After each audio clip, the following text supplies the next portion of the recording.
सो बच्चे इस वीडियो च आप डिस्कस करांगे alternating voltage applied to an inductor. पिछली वीडियो च आप रजिस्टर का किया सी, इस वीडियो च आप करांगे इंडक्टर का। ठीक है, सो वो लिए आप किया, एक ले लिया इंडक्टर,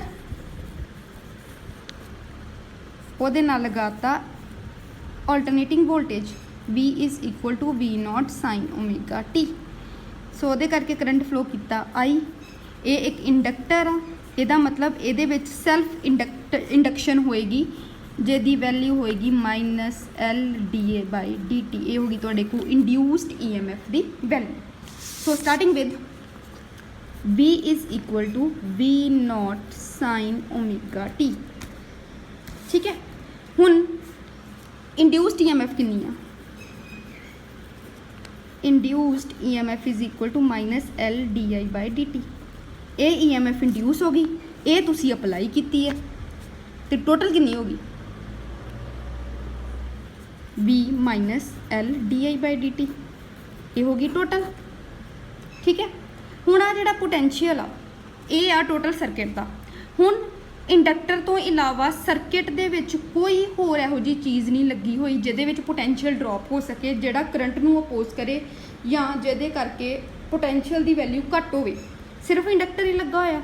इहदा मतलब आ जिहड़ा टोटल EMF आ, वो किहदे बराबर हो जाएगी? Total potential drop across inductor, वो होएगा 0। ठीक है, क्योंकि कोई भी होर इहो जिहा एलीमेंट विच नहीं लगा जिहदे करके पोटेंशियल ड्रॉप हो सके इंडक्टर दे अक्रॉस, उन्होंने सारे का सारा पोटेंशियल मिलता पाया। ठीक है, सो इत्थों भी कितना आ गया? L/di/dt। सो इत्थों di/dt की वैल्यू कड्डो।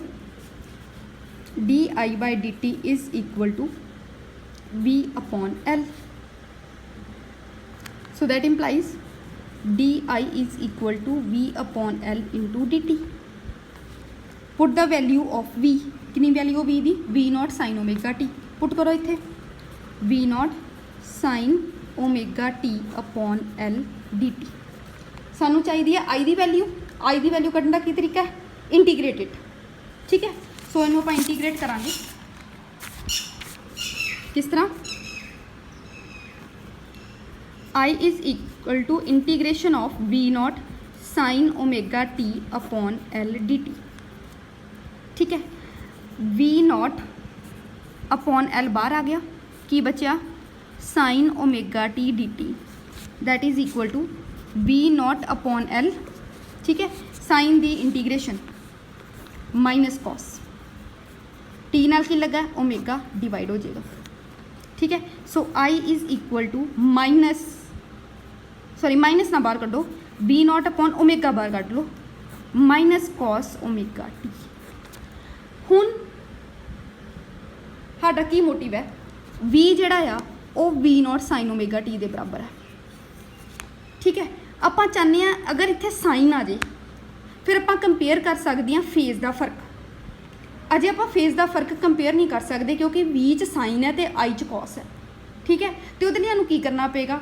एक तो सानू इत्थे कॉस नू साइन बनाना पैना, तो दूसरा आ नैगेटिव नू भी पॉजिटिव बनाना पैना।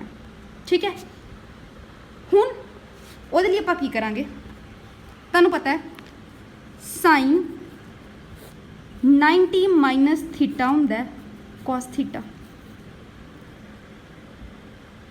ठीक है, की किया आप? 90 नूं तुसीं π/2 लिख लो, थीटा नूं ओमेगा टी लिख लो। क्लीयर? आ स्टैप में लिखने की जरूरत नहीं है, सिर्फ मैं तुहानू समझाने लिखा है। ठीक है, साइन 90 माइनस थीटा हुंदा कॉस थीटा, सो π/2 लिख लो 90 नूं, थीटा नूं लिख लो ओमेगा टी। हुण मैं की किया?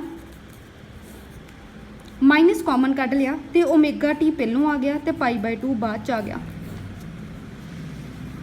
Is equal to cos omega T. Clear? हुण साइन ऑफ माइनस थीटा किहदे बराबर हुंदा? जिहड़ा साइन ऑफ माइनस थीटा हुंदा वो हुंदा माइनस साइन थीटा।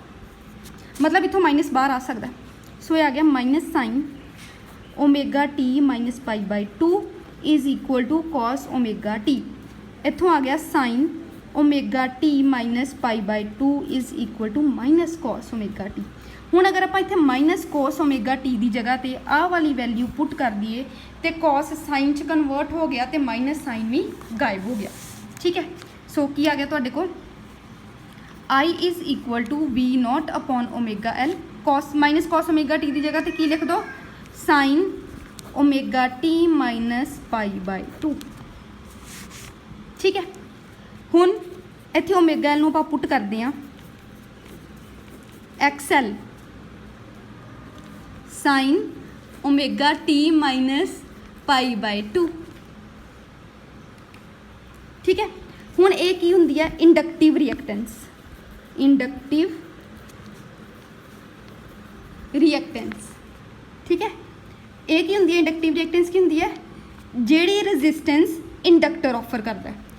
ये मतलब ये है कि एक्सएल जिहड़ी आ वो एक तरह की रेजिस्टेंस होगी।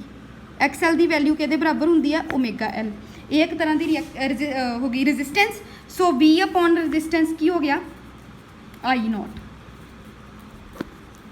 ये आ गया तुहाडे कोल आंसर। हुण देखो इत्थे सीगा sine omega t sorry V is equal to V naught sine omega t, इत्थे आ गया I naught sine omega T minus pi by 2। कहने का मतलब कि जिहड़ा करंट है वो वोल्टेज नालों 90 डिग्री पिछे चलता पिया। Current lags behind by an angle of pi by 2, ਜਾਂ ਤੁਸੀਂ कह सकते हो वोल्टेज 90 डिग्री अगे चलती पई है। किस तरह मान लो कि ए तो बी एक लाइन च खड़े आ, तुम कह दो कि ए बी तो अगे खड़ा तां भी उही गल है, जे तुसी कह दो बी ए तो पिछे खड़ा तां भी उही गल है। मतलब इंडक्टर के केस दे विच जिहड़ा करंट है वो वोल्टेज नालों 90 डिग्री पिछे चलता है, मतलब कि जिहड़ी वोल्टेज है वो करंट दे नालों 90 डिग्री अगे चलती है। हुण आपां बनानी है इहदी फेजर डायग्राम। सो फेजर डायग्राम बनाने वास्ते ये हो गया एक्स एक्सिस, ये हो गया वाई एक्सिस, ये हो गया वी नॉट, ये ओमेगा टी एंगल बना रहा। ठीक है, हुण आई नॉट किधर होएगा 90 डिग्री पिछे, मतलब फोर्थ क्वाड्रेंट च आई नॉट। ठीक है, सो ये होगी तुहाडी फेजर डायग्राम किहदी इंडक्टर दी। हुण आपां कढनी है पावर। सो यदि आप पावर कढ़न वास्ते की करांगे, सब तो पहले आप पावर कढ़ लेंगे हैं, बाद में तुहानूं कुछ होर समझानी है। ठीक है, पावर कढ़न वास्ते की करांगे आपां वी नॉट वैल्यू ले ली आपां सॉरी वी दी वैल्यू ले ली V naught sine omega t, I दी वैल्यू है साडे को I naught sine omega T minus pi by 2। So ये तुहाडे को वैल्यू आ जाएगी आई नॉट साइन माइनस बाहर ला लो pi by 2 minus omega t कर दो। ठीक है, सो ये आ गई minus I naught cos omega T. ठीक है, सो पी एवरेज कढ़न वास्ते फॉर्मूला फिर वही लगावांगे 1/t 0 तो t V I D T. ठीक है, सो ये आ गया तुहाडे को 1/t 0 टू t वी दी value V naught sine omega t, I दी value minus I naught cos omega T D t. So कटो दी value P average is equal to minus बाहर कर लो, वी नॉट भी बाहर कर लो, आई नॉट भी बाहर कर लो, तो ये आ गया 0 to t sine omega T cos omega T D T. ठीक है, हुण तुहानूं पता है साइन 2 थीटा का फार्मूला हुंदा है 2 साइन थीटा कॉस थीटा। ठीक है, सो इसका मतलब ये है इत्थों साइन थीटा कॉस थीटा किहदे बराबर आ गया साइन 2 थीटा अपॉन 2। थीटा नूं तुसीं ओमेगा टी नाल रिप्लेस करके देखो तो तुहाडे को पी एवरेज जिहड़ी आ उहदी वैल्यू कितनी आ जाएगी P average is equal to minus V not I not upon t 0 to t. इहदी जगह ते की पुट कर दो थीटा नूं ओमेगा टी नाल रिप्लेस कर दो।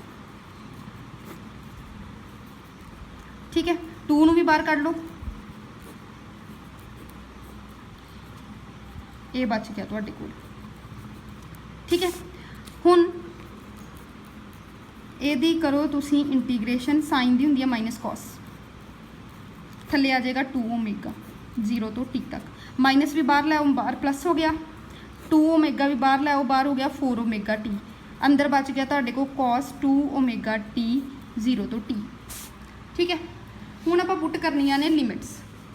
लिमिट पुट करन तो पहलों ओमेगा नूं की पुट कर दो 2 पाई अपॉन टी, करो put P average is equal to V not I not upon 4 2 pi by capital T into small T cos 2 into 2 pi by capital T into small T 0 तो T तक T नाल T cancel so ये आ गया तुहाडे को V not I not upon 8 pi cos 4 pi T into capital T minus cos 0 T नाल T cancel cos 4 पाई भी 1 हुंदा कॉस 0 भी 1 हुंदा तो मतलब 1 माइनस 1 आंसर इज़ 0 मतलब कि अगर ਆਪਾਂ इंडक्टर लाया होया है तो उन्होंने वोल्टेज अप्लाई की हुई अल्टरनेटिंग वोल्टेज तो कोई पावर जी कंज्यूम नहीं करता अल्टरनेटिंग वोल्टेज नू in the form of magnetic energy अपने अंदर स्टोर कर लेंदा है उत्थे कोई पावर जी डिसिपेट नहीं हुंदी।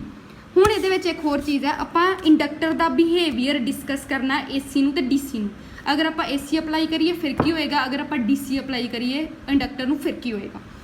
हुण जिहड़ी XL आ वो किहदे बराबर हुंदी आ ओमेगा L दे इंडक्टिव रिएक्टेंस ठीक है। सो ओमेगा L दी वैल्यू कितनी हुंदी है 2 पाई न्यू फॉर DC ਲਈ न्यू 0 हुंदा DC दी फ्रीक्वेंसी 0 हुंदी है क्योंकि DC टाइम दे नाल चेंज नहीं हुंदा ते फिर XL कितनी आ गई 0 मतलब कि जिहड़ा इंडक्टर आ वो DC नू रजिस्टेंस प्रोवाइड नहीं करता DC बड़े आराम दे नाल इंडक्टर दे विचों पास हो सकता है। For AC new the value हुंदी है फाइनाइट वैल्यू ਜਦੋਂ ਤੁਸੀਂ ਕਿਸੇ फाइनाइट वैल्यू ਨੂੰ 2 ਪਾਈ ਤੇ L ਨਾਲ ਮਲਟੀਪਲਾਈ ਕਰੋਗੇ ਤੇ XL ਦੀ ਵੈल्यू ਵੀ फाइनाइट ਹੋ ਜਾਏਗੀ। ਕਹਿਣ ਦਾ ਮਤਲਬ ਇਹ ਹੈ ਕਿ ਜਿਹੜਾ ਇੰਡਕਟਰ ਹੈ ਉਹ AC ਨੂੰ ਰੈਜ਼ਿਸਟੈਂਸ ਪ੍ਰੋਵਾਈਡ ਕਰਦਾ ਹੈ। ਸੋ ਇਹਦਾ ਕੀ ਬਿਹੇਵੀਅਰ ਹੋਇਆ in case of AC and DC inductor blocks AC and allows DC to pass through it. ਜਿਹੜਾ ਇੰਡਕਟਰ ਆ ਉਹ AC ਨੂੰ ਸਟੋਰ ਕਰ ਲੈਂਦਾ ਆ ਤੇ DC ਨੂੰ ਆਪਣੇ ਵਿੱਚੋਂ ਆਰਾਮ ਨਾਲ ਪਾਸ ਕਰਵਾ ਦਿੰਦਾ ਆ ठीक है। इट इज़ वेरी इंपॉर्टेंट तुहाडे को पूछा जा सकता है explain why inductor blocks AC and allows DC to pass through it ਉਹਦੇ ਵਿੱਚ ਤੁਸੀਂ ਆ ਸਾਰੀ ਚੀਜ਼ एक्सप्लेन करनी है। इंडक्टिव रिएक्टेंस की हुंदी है ਉਹਦਾ फार्मूला की हुंदा है DC ਲਈ XL ਦੀ वैल्यू कितनी आएगी ਤੇ AC ਲਈ XL ਦੀ वैल्यू कितनी आएगी। DC ਲਈ XL 0 आ मतलब इंडक्टर DC ਨੂੰ कोई रजिस्टेंस नहीं दिंदा पर AC ਨੂੰ ਉਹ रजिस्टेंस दिंदा आ इस करके इंडक्टर AC ਨੂੰ ब्लॉक करदा आ ਤੇ DC ਨੂੰ ਆਪਣੇ ਵਿੱਚੋਂ ਪਾਸ ਕਰਵਾ ਦਿੰਦਾ ਆ।